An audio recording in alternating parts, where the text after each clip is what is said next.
নমস্কার, সকলকে স্বাগত জানিয়ে শুরু করছি আপনাদের প্রিয় অনুষ্ঠান জীবনের আলো। সকলে নিশ্চয়ই খুব ভালো আছেন। দেখুন, আর কটা দিন বাদেই আমাদের ভীষণ প্রতীক্ষিত যে পুজো, শিবের পুজো, অর্থাৎ শিবরাত্রি যোগ। আপনারা জানেন যে বহু মানুষ, এখন হয়তো অনেক কিছু লাইফস্টাইলের পরিবর্তন হয়েছে, কিন্তু বিগত দিনে বহু মানুষ তারা রাত্রি জাগরণ করে এই শিবের পুজো করতেন। সেক্ষেত্রে বিভিন্ন ক্ষেত্রে, বিভিন্ন জায়গায়, বিভিন্নভাবে জমায়েত হয়ে সেই কিন্তু পুজো পাঠ তারা কিন্তু করতেন বা সেই পুজোর সাক্ষী থাকতেন। সেই রকমই অর্থাৎ সেই তিথি আবার ঘুরে ফিরে আসছে। প্রতি বছরে এই নির্দিষ্ট সময়ই আসে, অর্থাৎ এই ফাল্গুন মাসের কিন্তু চতুর্দশী তিথি খুব গুরুত্বপূর্ণ। এবং এই বছরে যে সময়টা শুরু হচ্ছে, এই নির্দিষ্ট সময়টা, সেটা কিন্তু আগামী 15ই ফেব্রুয়ারি, অর্থাৎ বলা হচ্ছে দোসরা, বাংলা মতে হচ্ছে 2রা ফাল্গুন, 1432 খ্রিস্টাব্দ। দিন হচ্ছে রবিবার। আর এই চতুর্দশী তিথি শুরু হচ্ছে ওই রবিবারের দিন বিকালবেলা 4:49, অর্থাৎ বিকাল 4:49 থেকে শুরু হবে এবং পরের দিন সোমবার, অর্থাৎ পরের দিন সোমবার 16 তারিখ, এবং সেটা 5:33 বিকালবেলা পর্যন্ত, অর্থাৎ সন্ধ্যা মুহূর্ত পর্যন্ত এই তিথি থাকবে। এবং সেক্ষেত্রে শৈব মতে, অর্থাৎ যেহেতু শিবরাত্রি যোগ, সেই জন্য শৈব মতে এই পুজোটা কিন্তু 15 তারিখে রবিবারের দিনই হবে। এবং কিন্তু আরেকটা বলা হচ্ছে, আমাদের নির্দিষ্ট বেশ কিছু পন্থা রয়েছে পুজো করার ক্ষেত্রেও। তাই শৈব মতে আগের দিন হলেও পরের দিন কিন্তু আমাদের যে পুজোটা হবে সেটা পরের দিন, অর্থাৎ এই শিবরাত্রির পুজোটা পরের দিনও হবে, এবং সেটা গোস্বামী মতে পুজো হবে। এবং এই যে তিথি, এই তিথির যোগ, আমরা বারবার বলি যে শিবকে বলা হয় আশুতোষ। এই আশুতোষ কথার অর্থ হচ্ছে আশু বা খুব বা তাড়াতাড়ি, অল্পতে যিনি তুষ্ট হয়ে যান, তিনিই হচ্ছেন আশুতোষ। ফলে সব পুরাণ তৎমতেই কিন্তু, অর্থাৎ এটা তুষ্ট করার, এবং আমরা শিবকে তুষ্ট করার জন্য দেখবেন যে যে মন্ত্র রয়েছে, অর্থাৎ পঞ্চাক্ষর যে বীজ মন্ত্র রয়েছে খুব গুরুত্বপূর্ণ। এবং এই পঞ্চাক্ষর মন্ত্র বলা হচ্ছে যে নম শিবায়, এই মন্ত্র জপ করে 108 বার এই মন্ত্র জপ করে আপনি আপনার মনস্কামনা পূরণ করতে পারেন শিবের সামনে বসে। এবং এই নির্দিষ্ট তিথিটা, তাই বলছে নিষ্ঠা সহকারে ভক্তি করে, ভক্তি ভরে এই মন্ত্রটা উচ্চারণ করে আপনি পেতে পারেন শিবের থেকে যাবতীয় আপনার প্রাপ্তি। এবং সেই জন্য এই নির্দিষ্ট তিথিটাকে আপনারা সঠিকভাবে কাজে লাগান।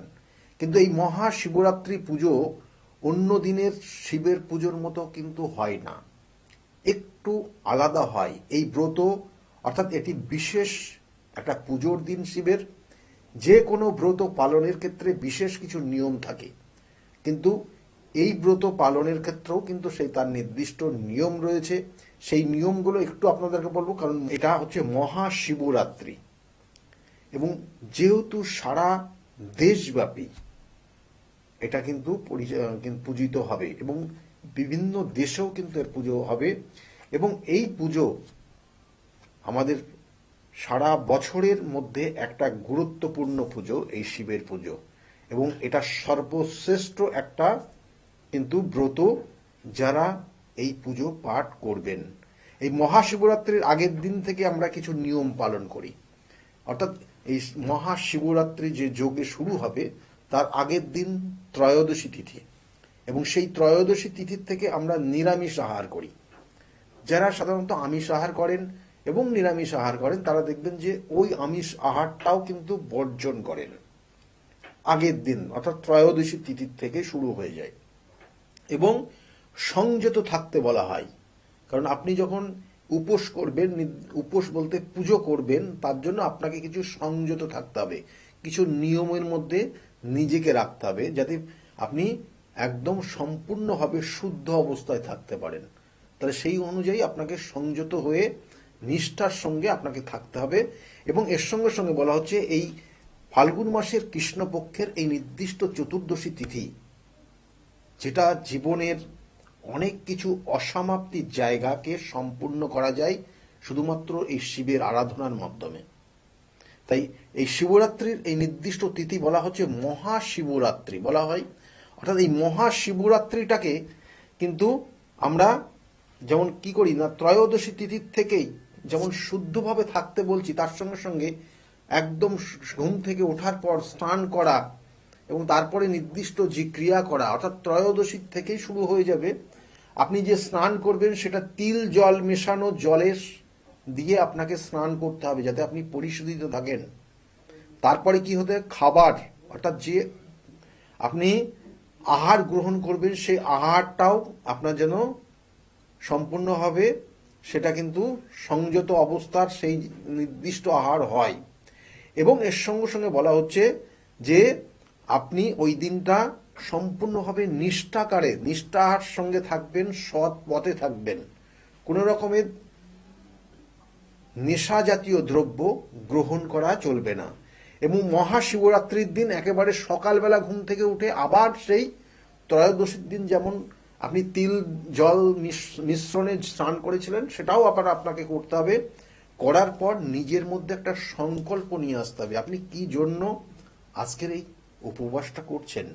বিগত দিনে বহু মানুষ, তাদের মধ্যে মেয়েরাই দেখতেন যে তারা এই শিবের পুজো করতেন, এবং এই শিবের পুজো করা মানে মেয়েদের কাছে ছিল শিবের মতো বর পাওয়া, শিবের মতো সংসার, অর্থাৎ শিব পার্বতীর যে সংসার ছিল সেই সংসার যাতে সে পায় এবং জীবনের প্রাপ্তিগুলো যাতে সঠিকভাবে পায় সেটার জন্য, এবং শিবের মতো একটা সুপুরুষ তাকে যেন আগামী দিনে স্বামী হিসাবে গ্রহণ করতে পারে, তার জন্য কিন্তু এই মেয়েরা শিবের ব্রত করে থাকেন। দেখবেন বিবাহিত বা অবিবাহিত, বিবাহিত যারা রয়েছে তাদের সংসারটা যেন সুখের হয় এবং তাদের স্বামীর যেন তার উন্নতি হয় সেই উদ্দেশ্য নিয়ে করে থাকেন। আর যারা অবিবাহিত তারা করেন যাতে শিবের মতো স্বামী পান এবং সংসার পান সেই পরিবারের মতো, সেই জন্য করে থাকেন। এবং এটা বহুল প্রচলিত, এখন বর্তমানে ছেলে মেয়ে নির্বিশেষে সকলেই এই পুজোর মধ্যে কিন্তু তারা নিজেকে নিয়োজিত করে রেখেছে। এবং দেখবেন যে বহু বহু জায়গায় এই পুজোর নিষ্ঠার সঙ্গে হচ্ছে। তাই স্নান সারার পর আপনি যে সংকল্প করবেন, যে উদ্দেশ্য নিয়ে আজকে শিবের এই ব্রত করছেন, সেটা মনে মনে নিজেকে বলার চেষ্টা করবেন, শুদ্ধ বস্ত্রে শুদ্ধাচারে সম্পূর্ণভাবে খুব নিষ্ঠার সঙ্গে নিজের মধ্যে মনের মধ্যে রাখার চেষ্টা করবেন। এবং তারপরে কিন্তু শিবের যে বীজ মন্ত্র রয়েছে সেটা যতটা পারবেন আপনি সেই মন্ত্র জপ করবেন। এবং এই শিবের মন্ত্র, অর্থাৎ বলা হয় এই মন্ত্র জপ করলে আপনি আপনার অনেক নেগেটিভ এনার্জি আপনার থেকে বেরিয়ে যায়, অর্থাৎ নমো শিবায়। এই মন্ত্র জপ 108 বার যখন বসবেন তখন সম্পূর্ণ করে সেখান থেকে উঠবেন।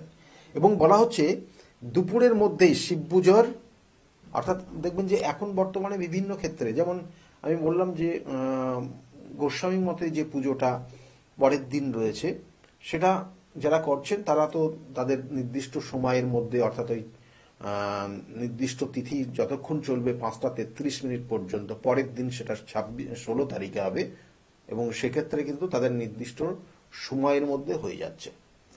আর যারা রাত প্রহর ধরে পুজো করবেন তারা তো আগের দিন ধরে পুজো করবেন, সেটা আপনাদের যেটা মত সেইভাবে পুজো করতে পারেন, এখানে সেটারই ব্যাখ্যা বিশেষ করে দিয়েছে। এইবার বলা হয় যে এই মহাশিবরাত্রি, এই মহাশিবরাত্রির অর্থাৎ এই সারা রাতব্যাপী যে পুজো হয়, এই রাত্রিকালটাকে 4 ভাবে বিভক্ত করা হয়েছে।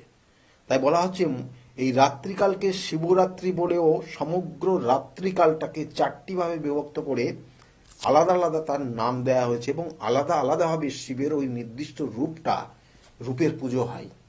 এবং ওই যখন ওই রূপের পুজো হয় তখন তার আলাদা দ্রব্যগুণও রয়েছে, অর্থাৎ দুধ, দই, ঘি, মধু, এই 4টে উপকরণ দিয়ে 4টে শিবের 4টে কিন্তু রূপকে আলাদাভাবে পুজো করা হয়। এবং এই যে রাত্রিকালটাকে বলা হয় যথাসময়, অর্থাৎ বলা হচ্ছে প্রথম প্রহরটাকে বলা হচ্ছে রাত্রি, পরের প্রহরটা অর্থাৎ দ্বিতীয় প্রহরটাকে বলা হচ্ছে কালরাত্রি, তৃতীয় প্রহরটাকে বলা হচ্ছে মহারাত্রি, আর চতুর্থ প্রহরটাকে বলা হচ্ছে মোহরাত্রি। অর্থাৎ এই কালরাত্রি আর মহারাত্রি, অর্থাৎ কালরাত্রি মহারাত্রি, এখানে যে নির্দিষ্ট ভাগগুলো রয়েছে প্রত্যেকটা ভাবের মধ্যে কিন্তু তার শিবের নির্দিষ্ট যে রূপ, সেই রূপগুলোরই পুজো হয়। সেই জন্য এখানে বলা হচ্ছে যে প্রথম প্রহরে আমরা শিবের যখন পুজো করব, অর্থাৎ এই রাত্রিকাল প্রহরে যে পুজো হয় সেটা হচ্ছে শিবের ঈশান রূপের পুজো হয়। এবং সেই সময় আমরা দুধ দিয়ে এই রূপকে পুজো করে থাকি শিবের। এবং এর সঙ্গে সঙ্গে আমরা যে মন্ত্র পাঠ করি সেটা হচ্ছে হোং ঈশানায় নম। এই মন্ত্র জপ করি 108 বার, এবং তারপরে দুধ দিয়ে আমরা এই শিবের অভিষেক করি এবং এই ঈশান রূপের অভিষেক করে থাকি। এবং তারপরে কিন্তু পরবর্তীতে আবার গঙ্গার জল বা পরিশুদ্ধ জল দিয়ে সেটাকে আবার পরিষ্কার পরিচ্ছন্ন করে দেওয়া হয়। এবং সঙ্গে অবশ্যই বেলপাতা, 108টা করে বেলপাতা প্রত্যেক প্রহরে কিন্তু একটা একটা করে দিয়ে সেক্ষেত্রে কিন্তু শিবের নির্দিষ্ট ক্রিয়াগুলো হয়। এবং এর সঙ্গে সঙ্গে বলছে দ্বিতীয় প্রহরে, অর্থাৎ দ্বিতীয় প্রহরে যখন আমরা শিবের পুজো করব সেটা হচ্ছে অঘোর, অর্থাৎ শিবের যে আরেকটা রূপ অঘোর রূপ, সেই অঘোর রূপের পুজো হবে। এবং এই অঘোর রূপের পুজোর সময় আমরা দই দিয়ে এই শিবের অভিষেক করি। এবং সেটাকে সেক্ষেত্রেও মন্ত্র রয়েছে অঘোরায় নম, হোং হোং অঘোরায় নম। এই মন্ত্র জপ 108 বার করে সেক্ষেত্রে কিন্তু এই রূপের পুজো করে থাকি। এবং এই যে রূপটা সেটা হচ্ছে শিবের দ্বিতীয় প্রহরের পুজো। আর শিবের তৃতীয় প্রহরের যে পুজো হয় সেটা হচ্ছে বামদেব রূপ, অর্থাৎ শিবের বামদেবের যে রূপটা রয়েছে সেই বামদেব রূপের পুজো হয় সেই তৃতীয় প্রহরে। এবং এই তৃতীয় প্রহরে আমরা যে মন্ত্র জপ করি সেটা হচ্ছে হোং বামদেবায় নম। এবং এই মন্ত্র জপ করে ঘি দিয়ে শিবের অভিষেক আমরা করে থাকি। এবং আমরা তারপরে পরবর্তী টাইমে আবার সেটাকে জল দিয়ে সেটাকে ভালোভাবে পরিষ্কার পরিচ্ছন্ন করে আবার শিবকে সুন্দর করে সাজিয়ে সেখানে 108টা বেলপাতা দিয়ে আমরা শিবের কিন্তু নির্দিষ্ট ক্রিয়াগুলো করি। এবং প্রত্যেকটা স্টেপ আমি যে একটা মাত্র বলছি মানে কি না, এই শিবের মানে ওই নির্দিষ্ট দ্রব্যগুণ দিয়ে শিবের অভিষেক করার পর শিবকে পরিষ্কার পরিচ্ছন্ন, অর্থাৎ পরিষ্কার জল দিয়ে সেটাকে ভালো করে ধোয়ন করে সেটাকে পরিষ্কার পরিচ্ছন্ন করে তারপরে নতুন করে শিবকে সাজিয়ে তারপরে কিন্তু নিষ্ঠার সঙ্গে শিবের সঠিক মন্ত্র উচ্চারণ করে সেখানে কিন্তু শিবের কিন্তু পূজিত হন এবং সেই নির্দিষ্ট প্রহর ধরে ধরে। এবং এরপরে হচ্ছে যেটা তৃতীয় প্রহর বললাম বামদেব রূপের পুজো হয়। চতুর্থ প্রহর যেটা পুজো হয় সেটা হচ্ছে, এবং এটা মোহরাত্রি, অর্থাৎ রাত্রি, কালরাত্রি, মহারাত্রি এবং মোহরাত্রি, এই 4টে প্রহরের 4টে নামও দেওয়া আছে। এবং শেষ চতুর্থ প্রহর হচ্ছে মোহরাত্রি।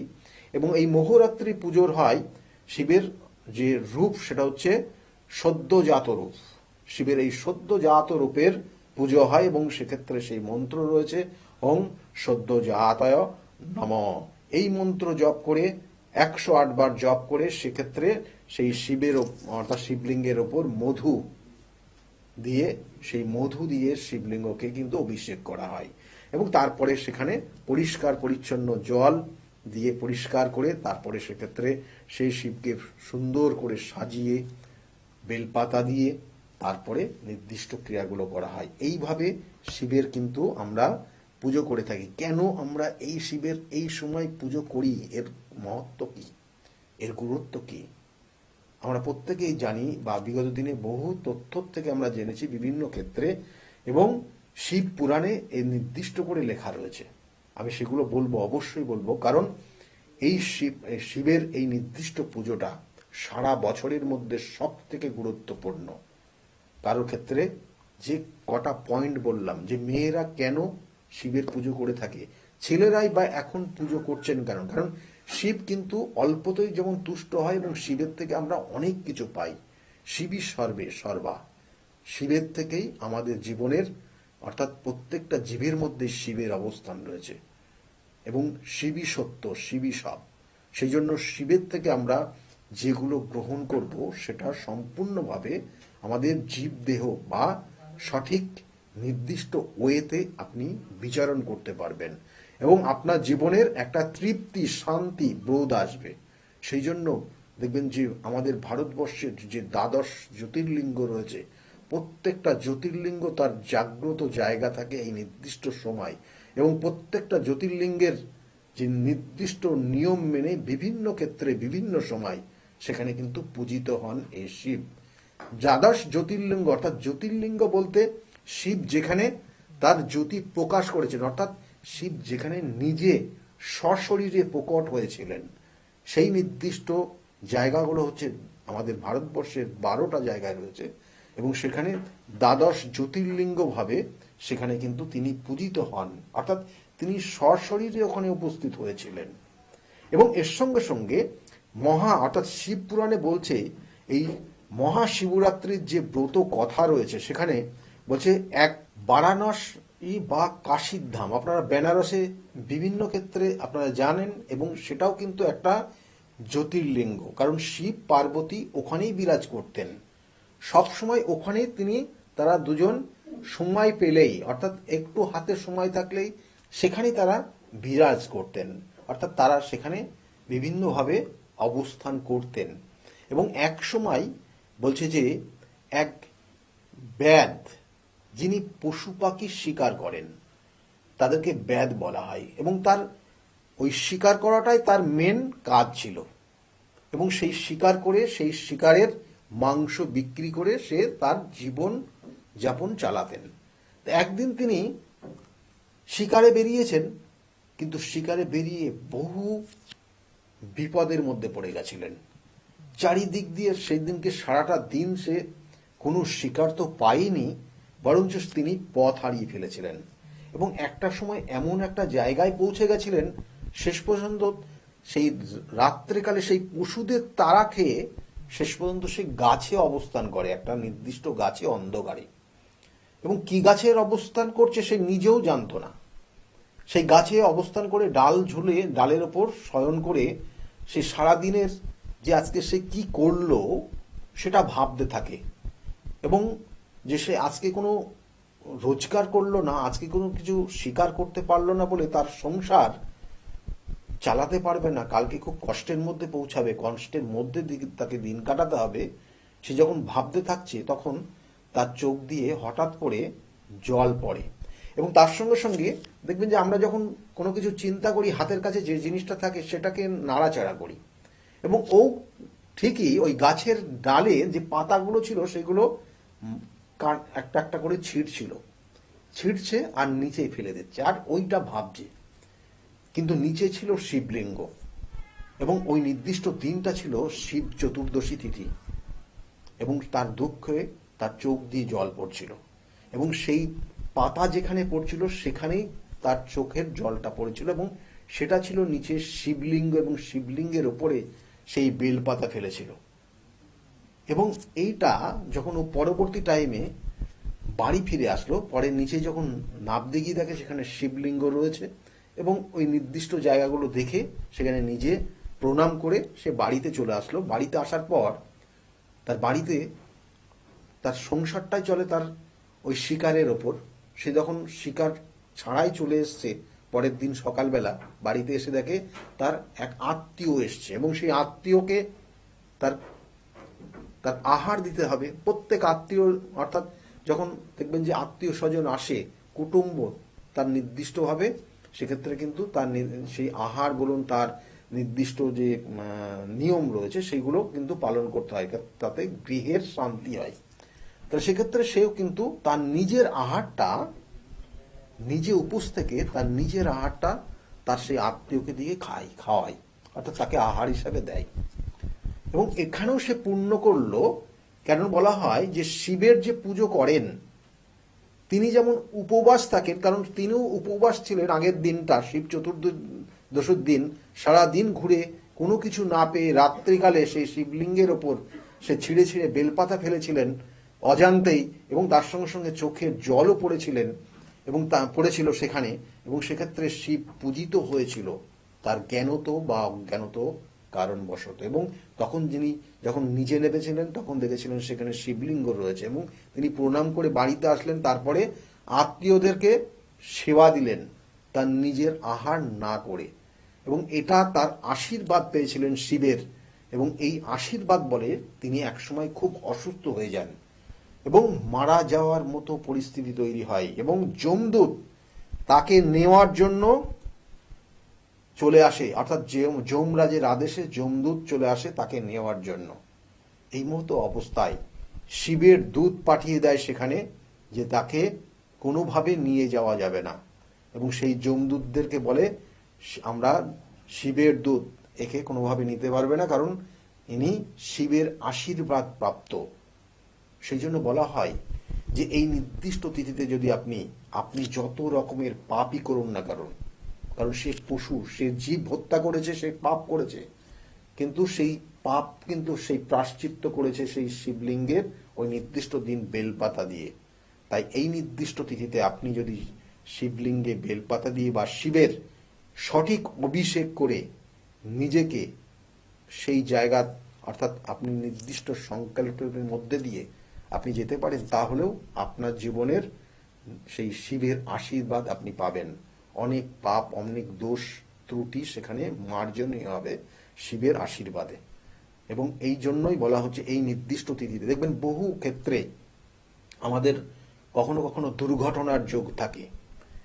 আপনার ক্ষেত্রে শারীরিক সমস্যায় আপনি ভুগছেন সারা দিন সারা বছর, আপনার পরিবার একটা অশান্তময় জায়গায় চলে গেছে, জীবনে কোনো কিছু প্রাপ্তি হচ্ছে না, বারংবার বাধা হচ্ছে, কখনো সংসারের ক্ষেত্রে সাংসারিক অশান্তি রয়েছে, স্বামী স্ত্রীর মধ্যে অ্যাডজাস্ট হয় না, কখনো কখনো বিবাহের ক্ষেত্রে বাধা তৈরি হচ্ছে, পরিবারের মানুষগুলো আপনাকে ঠিকমতো মেনে নিতে পারে না।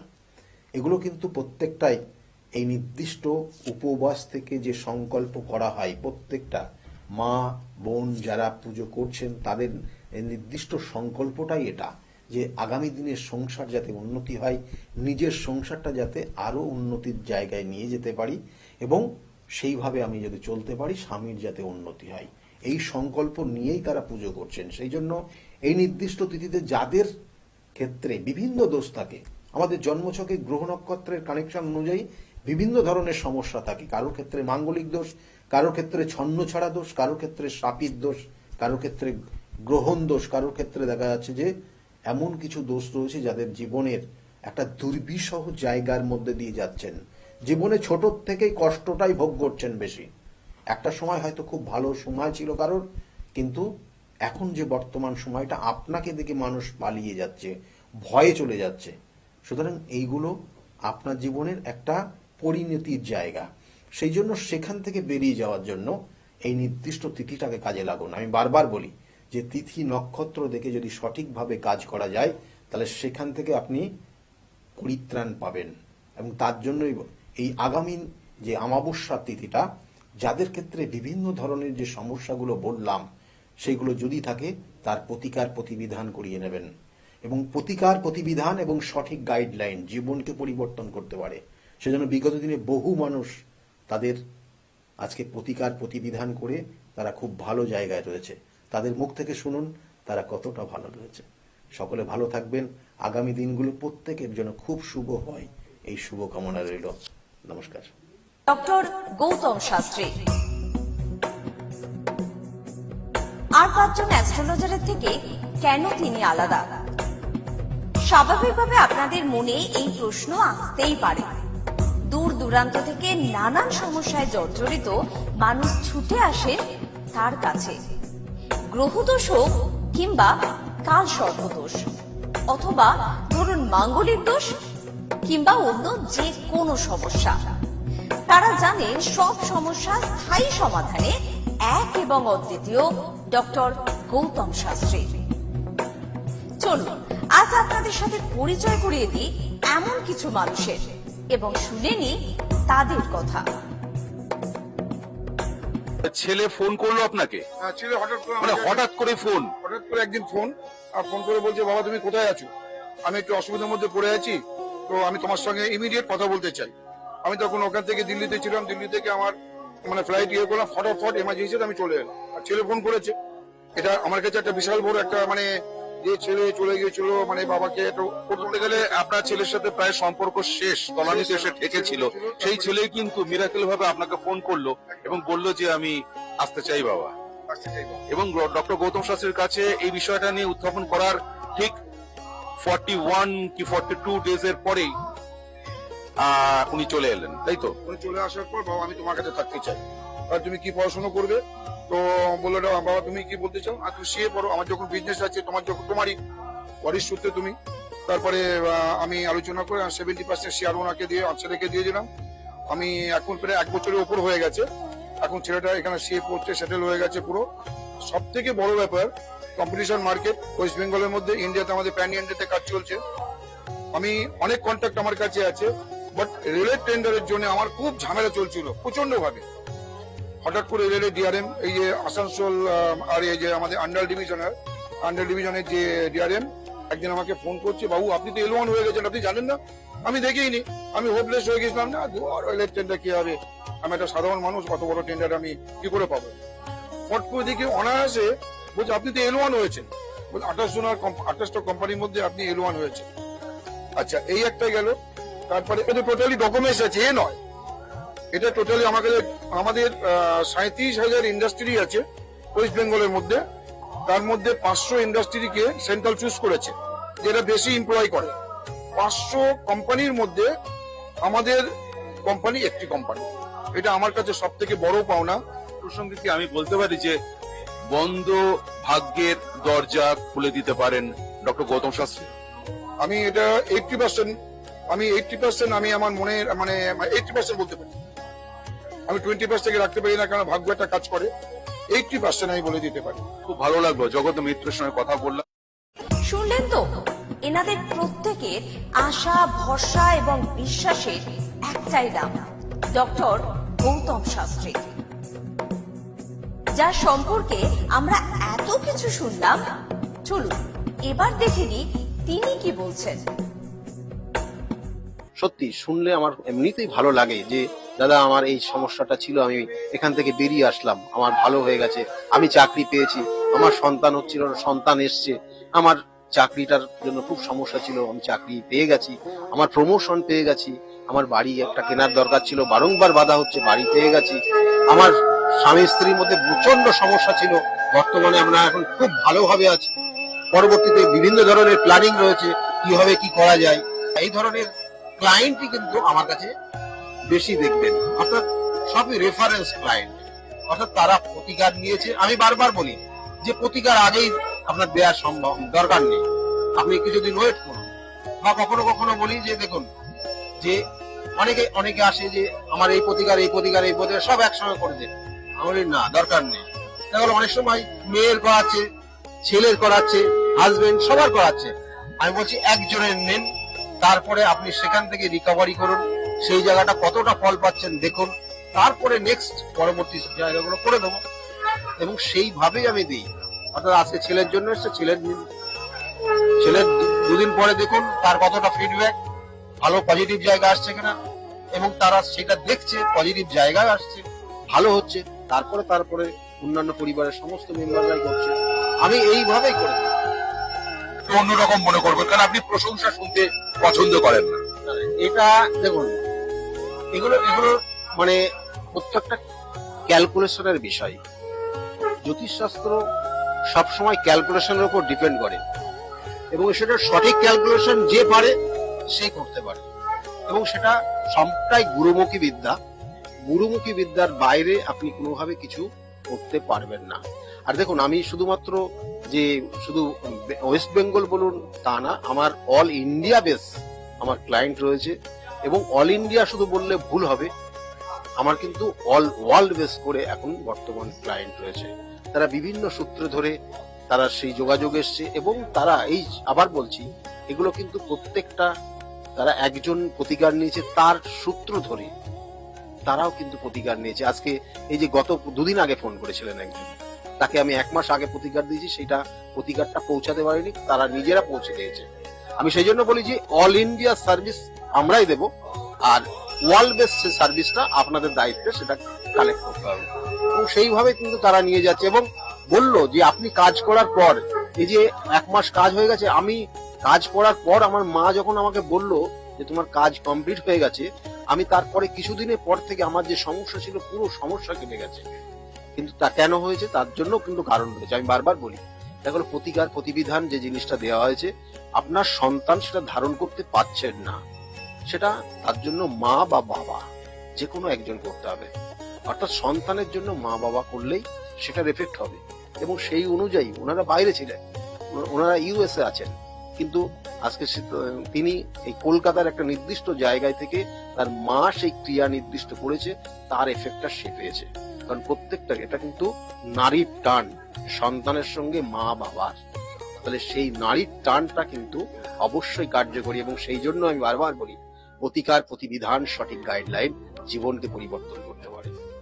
এই যে কৃষ্ণনগর থেকে অর্চিতা মণ্ডল, তার সঙ্গে কথা বলছিলাম, তিনি বলছেন যে তার মা মারা যাওয়ার পর তার যে আত্মা অর্চিতাকে ছাড়তে চাইছে না, কিন্তু অর্চিতার একটা ছোট্ট মেয়ে রয়েছে, তার স্বাভাবিক জীবন বা তার ভবিষ্যৎ জীবন নিয়ে সে অরিড, সেই কারণে তার আপনার কাছে এসেছেন বা এসেছিলেন। আজকে সেই জায়গা থেকে, সেই উপদ্রব থেকে সে কিন্তু মুক্ত। এই যে ভৌতিক উপদ্রব বা একটা আত্মার উপস্থিতিকে খণ্ডন করা, এটা হচ্ছে একটা অসাধ্য সাধন। আপনি আবারও স্বীকার করবেন না আমি জানি, তবু এই প্রসঙ্গে আপনি যদি কিছু বলেন। আমি বারংবার বলে থাকি যে আত্মা সে শুধুমাত্র দেহ পরিবর্তন করে, জাস্ট দেহ পরিবর্তন করে অন্য দেহে সে রূপান্তরিত হয়। আমাদের আত্মা কিন্তু অমরণশীল বলা হয়।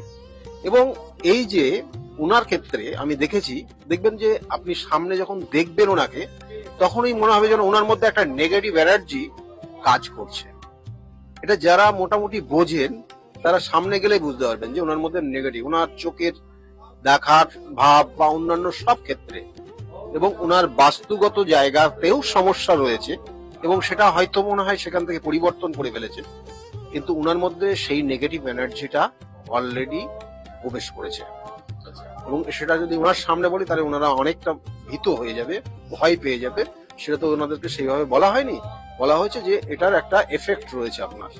তা সেই অনুযায়ী আজকের যে আপনারা দেখলেন যে ওনার আজকে এই নির্দিষ্ট তিথিতে কাজ করা হলো, এবং এই নির্দিষ্ট তিথিতে কাজ করে ওনারা ওই জায়গার থেকে বেরিয়ে আসলেন। এবং ওটা কিন্তু আরো 3টে স্টেপে কাজ হবে, মানে একটা স্টেপে কাজ হবে না, তবুও ওটা অনেকটা প্রোগ্রেস হবে, ওনার মধ্যে কিছু পরিবর্তন হয়ে যাবে। ওনার যে সমস্যা, অনেক সময় এই ধরনের নেগেটিভ এনার্জি যার মধ্যে ক্রিয়েট হয়, তার সর্বপ্রথম ঘুম হয়ে যায়, বন্ধ হয়ে যায়, ঘুম ঠিক মতো হয় না, পায়ের নখের প্রবলেম হয়, জয়েন্টে প্রবলেম হয়, শারীরিক যে নির্দিষ্ট নিয়মাবলীগুলো রয়েছে আমাদের শরীরের, সেইগুলো কোথাও না কোথাও ব্রেক করে যায়।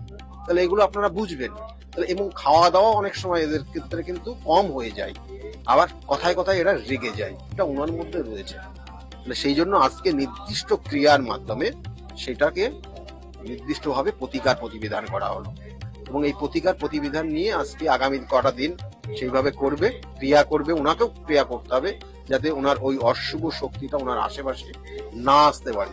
এবং সম্পূর্ণভাবে হয়তো সেটা কিছু কিছু এফেক্ট থাকবে, সেটা পরবর্তী অমাবস্যার দিনে আবার পুরোপুরি নির্মূল করে দেওয়া যাবে।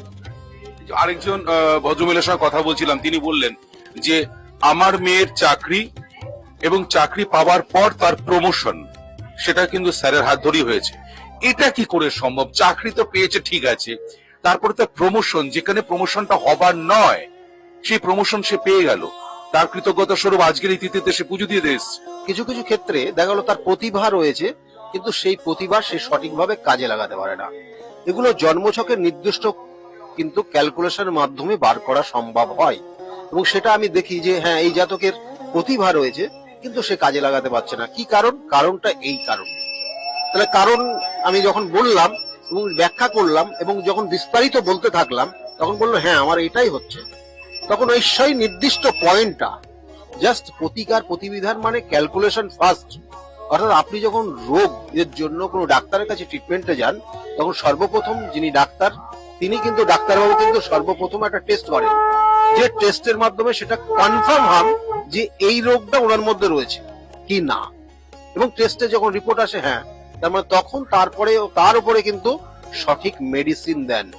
এক্ষেত্রেও কিন্তু তাই জ্যোতিষশাস্ত্র সঠিক ক্যালকুলেশন দেয়, তার সঙ্গে সঙ্গে বিভিন্ন যে ক্রিয়া, বিভিন্ন যে প্রতিকার, সেগুলো তার সঠিক ট্রিটমেন্ট, সঠিকভাবে তার ক্রিয়ার মাধ্যমে সেখান থেকে সে বেরিয়ে আসছে। এবং সেটাই তাই আমি করে থাকি এবং সেটা গুরুর হাত ধরে শিখেছি এবং সেটা করে যাচ্ছি। ক্যালকুলেশনটা আগেই আপনাকে শিখতে হবে, জানতে হবে, বুঝতে হবে এবং গুরুর কৃপা আপনার উপর, সে গুরুর আশীর্বাদ আপনাকে থাকতে হবে। তারপরেই আপনাকে এই কাজগুলো সঠিকভাবে করলে আপনার কাজে লাগবে এটা। আর তার সঙ্গে সঙ্গে শুনুন, আপনাকেও নিজেকে সেই জায়গা, অনেস্ট জায়গাটাকে আনতে হবে। আপনাকে বিভিন্ন ভাবে বিপথে পরিচালিত করার বিভিন্ন ধরনের শক্তি রয়েছে, সেই শক্তি সম্পূর্ণভাবে বিভিন্ন ভাবে আপনাকে কাজ করবে, যেই শক্তি আপনাকে যাতে বিপথে পরিচালিত করে। কিন্তু আপনি যদি নির্দিষ্ট লক্ষ্যে থাকেন এবং আপনি যদি নিজেকে অনেস্ট রাখতে পারেন, দেখবেন যে সঠিকভাবে আপনি যে যাই করছেন সেটা সঠিকভাবেই হচ্ছে এবং তারা উপকৃত হচ্ছে। এবং সেটাই আমি করে থাকি জাস্ট। এবং আরেকটি পরিবারের সঙ্গে কথা বললাম, তারা কিন্তু বলছে তার মেয়ে পড়াশোনা একদমই ভালো ছিল না, মাথায় ঢুকতো না এবং পরীক্ষায় সে অকৃতকার্য হয়েছে। সেখান থেকে কিন্তু স্যারের কাছে আসার পর আজকে সে মেয়ে জয়েন্টে চান্স পেয়েছে এবং সে কিন্তু খুব ভালো দিকে যাচ্ছে। সত্যি এটা কিন্তু সবার সঙ্গে সঙ্গে মিডিয়ার যেমন প্রাপ্তি, সাধারণ মানুষ আম জনতারও প্রাপ্তি।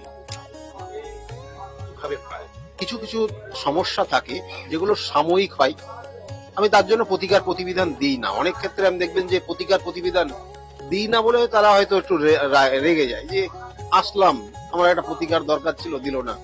আমি দেখছি তার প্রতিকার দরকার নেই। একদমই ঠিক। আমার সঙ্গে কিন্তু আরেকজনের কথা হয়েছে, তিনিও বলেছেন কাউন্সিলিং এর মাধ্যমে কিন্তু তার সমস্যার সমাধান হয়েছে। প্রতিকার দরকার নেই আপনার। আমি কয়েকটা উপদেশ দিয়েছি, আপনি ওটা মেনে চলুন, তাতেই আপনার এখান থেকে বেরিয়ে আসতে পারবেন। আমি সেইভাবেই কিন্তু গাইড করি মানুষের। আর বিভিন্ন ক্ষেত্রে বিভিন্ন ধরনের সমস্যা, গ্রহগত সমস্যা, কিছু কিছু ক্ষেত্রে শত্রুর দ্বারা ক্ষতিগ্রস্ত হয়ে যাওয়া, দেখবেন অনেক সময় দেখা গেল তার মধ্যে প্রতিভা রয়েছে কিন্তু জ্ঞাতি শত্রু, কিছু কিছু শত্রু সেই জাতক জাতিকাকে এমন জায়গা করে দিয়েছে সে যাতে আর উঠে না বসতে পারে। তাহলে এগুলো শত্রুতার কারণে কখনো হয়, কখনো কখনো জেলাসি, যেটা হিংসার কারণে হয়। তাহলে সেইগুলো কিন্তু ক্যালকুলেশন, সেটাও জানা যায় যে এর ক্ষেত্রে ওইটার জন্য হচ্ছে কিনা, এবং সেই ক্ষেত্রে সেই ভাবেই তাকে মানে গাইড করা হয় এবং সেই গাইড মেনে চললে পরে তার জায়গা থেকে বেরিয়ে আসতে পারে সে। কত সহজে সাবলীল ভাবে কিন্তু তিনি বলছেন, কিন্তু তার কাজটা অতটা সহজ বা সাবলীল নয়। কঠিনতর কঠিন যেমন সমস্যা আপনাদের আছে, এই ক্রিয়াও কিন্তু কঠিন থেকে কঠিনতর, কিন্তু উনি তার সমাধান করেন। তার জন্যই আপনাদের সকলের প্রিয় ভালোবাসার মানুষ স্যার ডক্টর গৌতম শাস্ত্রী। তাহলে আর দেরি কেন, চটপট ফোন করুন 9836410969 অথবা 8335805241 এই নাম্বারে। শুধুমাত্র একটি ফোন, যা পাল্টে দিতে পারে আপনার গোটা জীবন। জ্যোতিষবিদ, বাস্তুবিদ, হস্তরেখা বিশারদ ও spiritual guide doctor Gautam Shastri, এক এবং অদ্বিতীয়।